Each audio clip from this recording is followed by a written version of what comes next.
Hey y'all, it's me again. Sorry it's been a while because I've been so busy. Yesterday I couldn't do it because I had unexpectedly hung out with my boyfriend, but anyways, yeah, here we go. P.S. Tap 3 times if you get this. You might be wondering how Jane spent all those hours in the White House while other people around the household. Interestingly enough, she spent many of them writing letters to Benny. Whether he was able to read them in the beyond is anyone's guess. But one wonders if he would have bothered given their mordantly depressing nature. Jane convinced herself that her last son's horrific death had been the deliberate act of a divine power who, in addition to allowing Franklin room to be president, disapproved of the boy's parents. As a result, she penned note after note asking for her son's forgiveness for not paying enough attention to him while he was alive. In fact, that's all the more tragic when you consider that she had in fact doted on him. Honeymooners. During his term as president, Franklin Pierce lived 2 lives. In one, he read scripture in the White House and spoke reverently of unforgiving religion. In the second, he acted upon his love of socializing and taverns, flying the White House and his ghastly wife to get drunk and slap shoulders with the boys. It was a clear and dramatic example of how different the two Pierces were. They ended up taking different sides right to the bitter end. While Franklin was a doughface, a northerner with southern sympathy, a northerner with southern sympathies. I don't know why that was so effing hard for me to say. Ugh. Anyways, Jane abhorred slavery and advocated war during the crisis of Southern secession. It is truly amazing that the marriage held together at all. Alright? And the reason why I'm uploading very late today is because I was somewhat busy. I had to clean the house, exercise. I exercised twice actually on my Just Dance game. Once, which lasted like about 52 minutes, and the second one about 20, close to like 30 minutes or around 30 minutes, something like that. So yeah, I got a lot of exercising done. I'm so happy about that. And then I did laundry. Yeah. Well, I put my mom's stuff in the corner over there because I don't know how she wants her clothes organized and whatnot. So she told me before she went on her vacation to Albuquerque. Yeah, lucky duck. Anyways, she told me that I could put them in the corner if I wanted to. Because there was a load of laundry that had to be done. It took like about 3, 4 or so loads to do, something like that. And our dryer acting up, so it took a long ass time. So yeah, I'm able to finally do this. Yay! Anyway, let's continue. Chapter 13. Mary Todd Lincoln. December 13th, 1880 through July 16th, 1882. Married November 4th, 1842. Presidential husband, Abraham Lincoln. One of my favorite presidents of all time. Yay! Children, Robert Todd, Edward Baker, William Wallace, and Thomas. And I think Thomas is the one that was known as Tad, but I don't remember my Abraham Lincoln history. And my ex-best friend / abuser would probably yell at me hard about not remembering that. So I still have some issues about cringing at myself for not remembering. I know it's not my fault. I have a bad memory. I should be able to remember. But anyways, Yeah, let's continue. First Lady, 1861 through 1865. Astrological sign, Sagittarius. I did not know that. Religion, Presbyterian. I knew that. Selma, what a world of anguish this is, and how I've been made to suffer. There was a quote when when her husband died. Because she could not live without her husband, even though at one point, I don't know if this is in the book, but we'll see. But at one point, she ran her husband, Abraham Lincoln, out of the house with a steak knife. Yeah. Why he ended up marrying her and stay married to her, I have no clue. Oh yeah, because back then you couldn't really get divorced. I mean, like, it's whatever. Anyways, let's continue.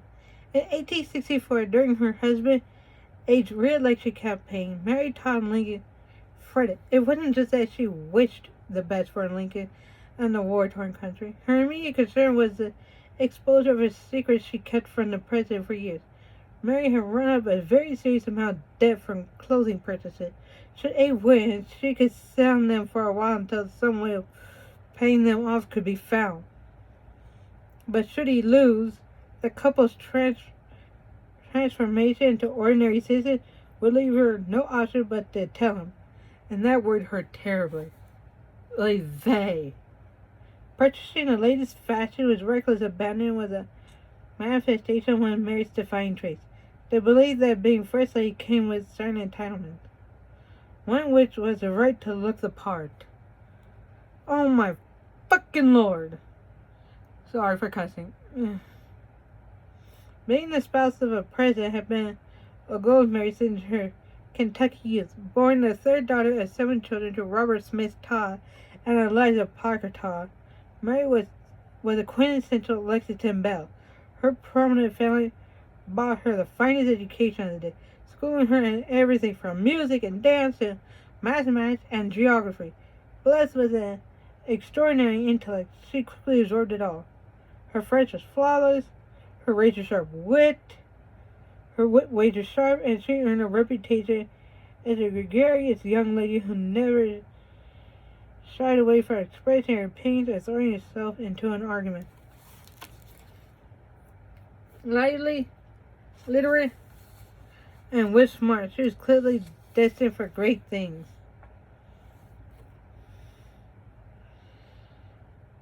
In an attempt to communicate with the dead, Mary Todd Lincoln hosted numerous seances at the White House. Oh, yeah, I forgot about that. I don't know if it's in here, but near the end of her life, her last surviving son, Robert, the eldest, amazingly, I don't know how, but anyway, near the end of her life, she thought that she saw her son at the edge of her bed.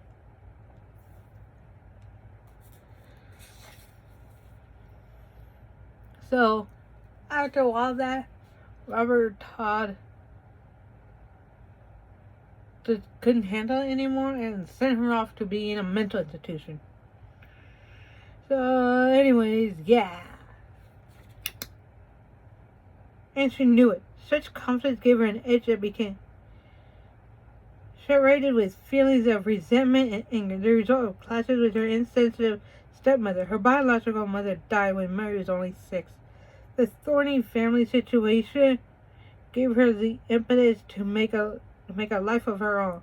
After teaching for a spell, she moved to Springfield, Illinois, where she met Abraham Lincoln in 1839. There were plenty of things about this lanky lawyer that Mary wasn't crazy about. He was sloppy as hell and often absent-minded. He was born in poverty and lacked many of the social graces that were important to the aristocratic Mary. And he certainly was no looker. And he usually was not. The only reason why he grew a beard, if I remember correctly, was because one kid wrote a letter to him saying and asking, Abraham Lincoln, you look better with whiskers. Can you grow some out? Or something like that. I don't exactly remember what the wording was. I don't think anybody remembers. But anyways, he read it. And as history knows, he grew his beard. Which made him look even more handsome. Because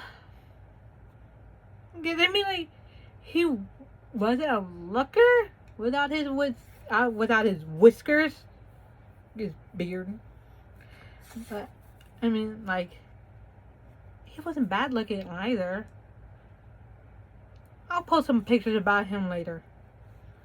One with him when he was younger without the beard, one as he near his life with his beard. And you can compare the two.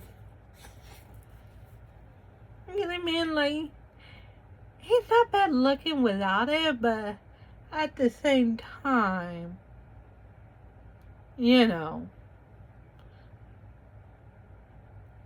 Anyways, yeah.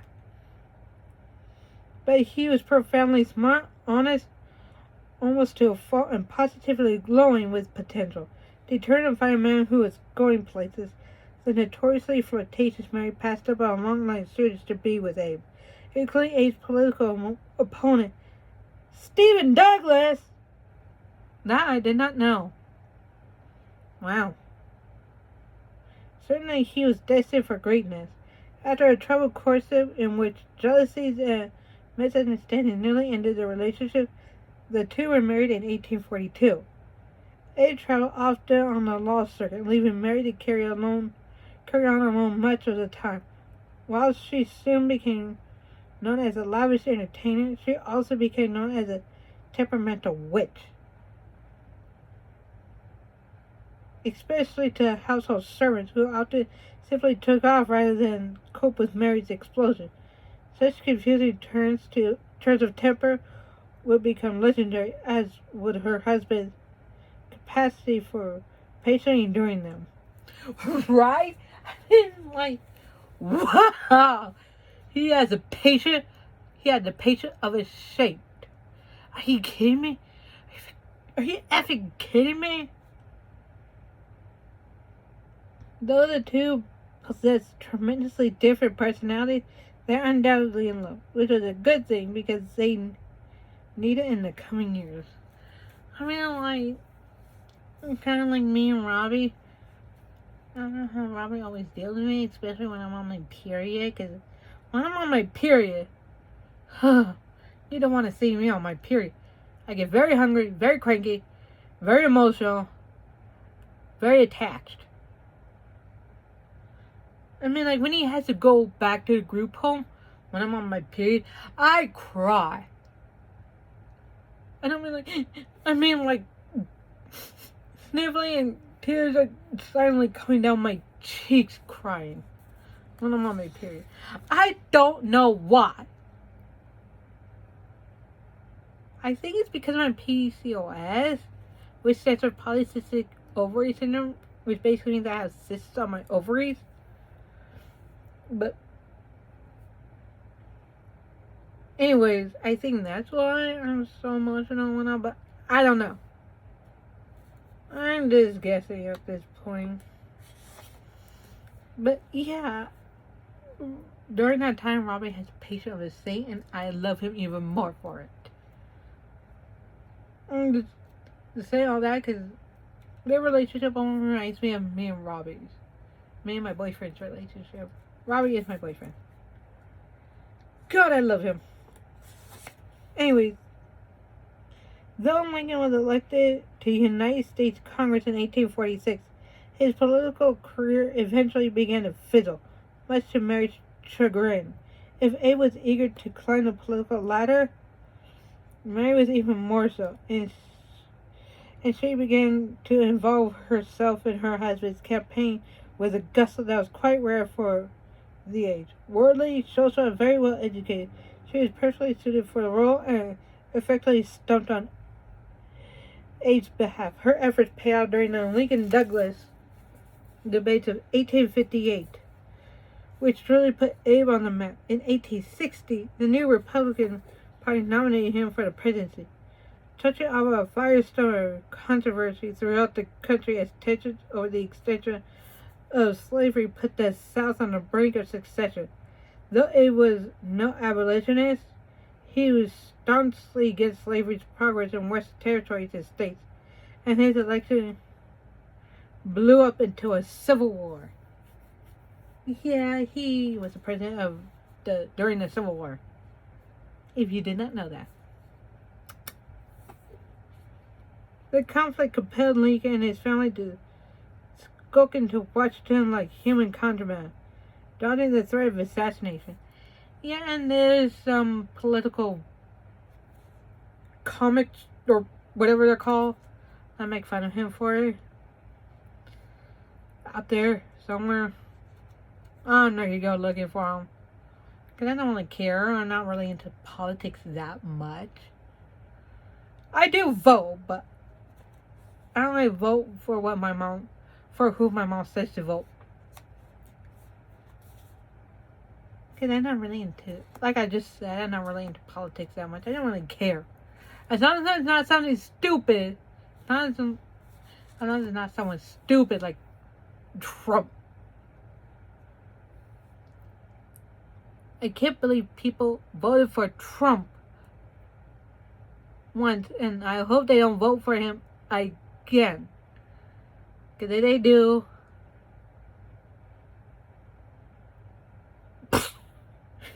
just kidding. I'm not really gonna kill myself. No, but I don't know what I'm gonna do. I'm gonna go out of my mind.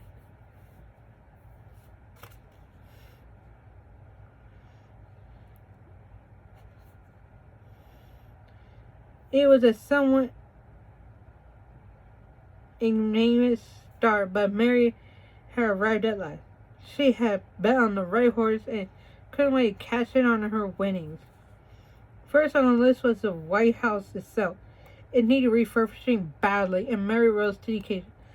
And then some. In fact, she blew through the $20,000 congressional appropriation with alone scandalizing her husband by overspending on curtains and furniture while struggling war effort had trouble getting rifles and uniforms to the front. And then she began making trips to New York and Philadelphia to go on shopping sprees for every garish gown and headdress that she could lay her hands on. The press followed, recording every purchase and inventing a few. It wasn't long before the country began to sour on the new First Lady. I mean, like, by one day. Ugh. It wasn't only the lavish spending in wartime that alienated people.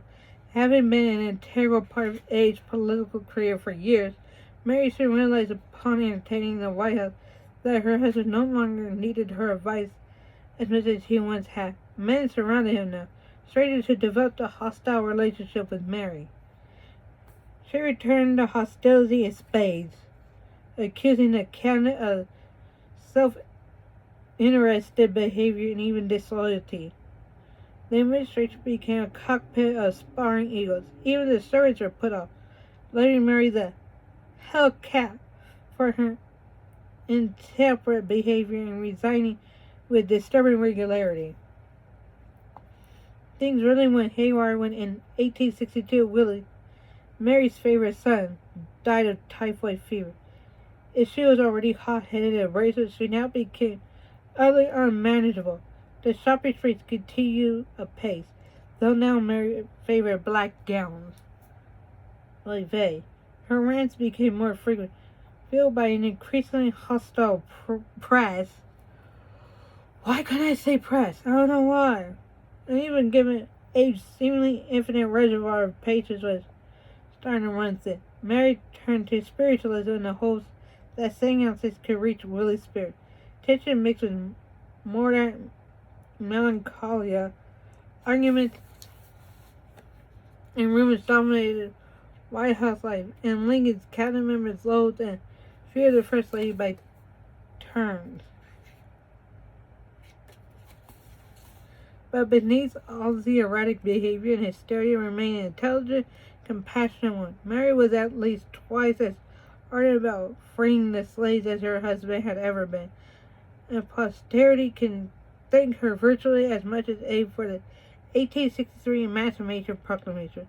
By 1864, her worries about debt notwithstanding, Mary believed in her heart of hearts that her husband's re-election was the only hope for the country. Though unlike the President, she favored a policy of fierce retribution for the South upon the conclusion of the war. But she, more than anyone else, had recognized the wrinkles of stress on Abraham Lincoln's face, and as her husband's policies were vindicated by a resounding 1864 presidential victory, Mary had an acute premonition of his death, a feeling of doom that she simply couldn't shake. What most people don't know is that Abe Lincoln also had a premonition of his own death. He told one of his soldiers, because he was out in the battlefield at one point, just overlooking something or something like that. I don't remember why he was there, but anyways, he told one of his soldiers, yeah, I had a dream just now, and in this dream, I was back in the White House, and I heard crying. I don't know why I heard crying, but I asked one of the soldiers, and he's like, yeah, everyone here is crying because the president has been shot.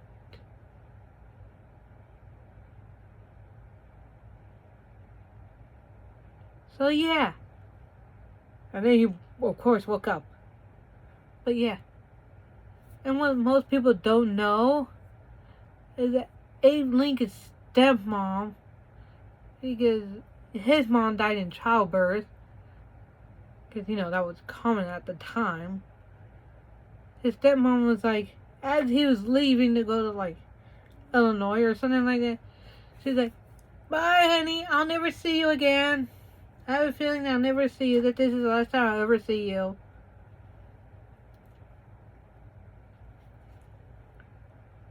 Because she had a premonition that she would never see her son again.